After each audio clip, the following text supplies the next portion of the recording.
জীবিকা ইত্যাদি প্রসঙ্গ, দ্রব্যমূল্যের প্রসঙ্গগুলো আমরা মোকাবেলা করছি না কেন আমাদের এই ইস্যুতে? এর একটা বড় কারণ হচ্ছে আমরা প্রাতিষ্ঠানিক অবস্থান থেকে দেখার চেষ্টা করছি যে প্রতিষ্ঠানগুলোকে কিভাবে তৈরি করা যায় যারা এগুলো মোকাবেলা করতে পারবে। যেমন ধরুন, অর্থনৈতিক নীতিমালার কথা আমরা যখন বলছি, এই যে সামগ্রিকভাবে দ্রব্যমূল্য থেকে শুরু করে অর্থনীতির যে সামগ্রিক পরিস্থিতি, সেগুলো শুধুমাত্র বন্যা পরবর্তী পরিস্থিতি নয়, সামগ্রিকভাবে এগুলি মোকাবেলা করার জন্য অর্থনৈতিক নীতিমালাগুলোকে আসলে লক্ষ্য করতে হবে। আর ওই 2009 সালের কথা বলুন, আগে 90-এর কথা বলছিলেন, যে শেষ পর্যন্ত যেগুলো ট্রিগার করে জীবিকার প্রশ্ন, জিনিসপত্র, সেগুলো পরে গিয়ে রাজনীতির মধ্যে আলোচনায় প্রাধান্য মানে রাজনীতির বিষয়টায় প্রাধান্য পায়। রাজনীতির বিষয়টা প্রাধান্য পায় কারণ হচ্ছে যে রাজনীতি এগুলি শেষ পর্যন্ত নিয়ন্ত্রণ করে।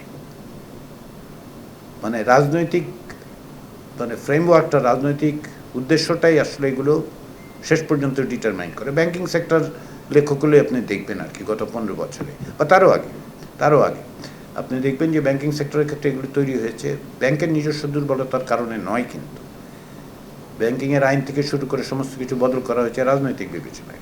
ফলে রাজনীতিতে যুক্ত থাকলে, রাজনীতির কাঠামোগুলো যদি আমরা অ্যাড্রেস করতে পারি, তাহলে সম্ভবত লং টার্মে, দীর্ঘমেয়াদে সেটার মোকাবেলা সম্ভব হবে।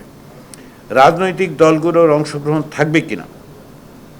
রাজনৈতিক দলগুলোর অংশগ্রহণের ক্ষেত্রে আমরা যেটা চেষ্টা করছি, যে প্রথম পর্যায়ে আমরা যে আলোচনাগুলো করছি সেগুলোতে আমরা স্টেক হোল্ডার হিসেবে অন্যদের মতামতগুলো নিতে চাচ্ছি, যাতে করে রাজনৈতিক দলগুলো এগুলো বিবেচনায় নিতে পারে।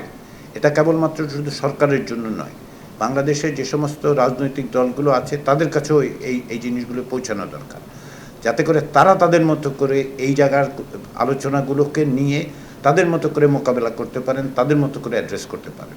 তাদের অংশগ্রহণটা আমরা চাই ওই অর্থে যে এই ধারণাগুলো তারা কিভাবে দেখেন, তাদের কাছে আমরা তাদের বাইরে থেকে সিভিল সোসাইটি হিসেবে পলিটিক্স এবং state, that is political party and state, দুটার মাঝখানে দাঁড়িয়ে আমরা কথাগুলোই বলতে চাই, যাতে করে তারা এটা বাই ইন করবেন কিনা, সাবস্ক্রাইব করবেন কিনা, সেটা তাদেরকে সিদ্ধান্ত নিতে হবে।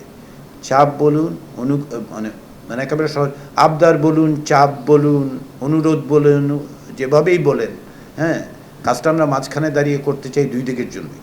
সরকারের কাছে যেমন আমরা, যারা ক্ষমতায় দায়িত্বে আছেন তাদের কাছে যেমন আমরা পৌঁছাতে চাই, রাজনৈতিক দল, কারণ শেষ পর্যন্ত প্রক্রিয়াটা রাজনৈতিক, এ বিষয়ে আমাদের মনে কোনো সংশয় সন্দেহ নেই। প্রিয় নাম্বার সেট করে বিকাশে সেন্ড মানি করুন ফ্রি।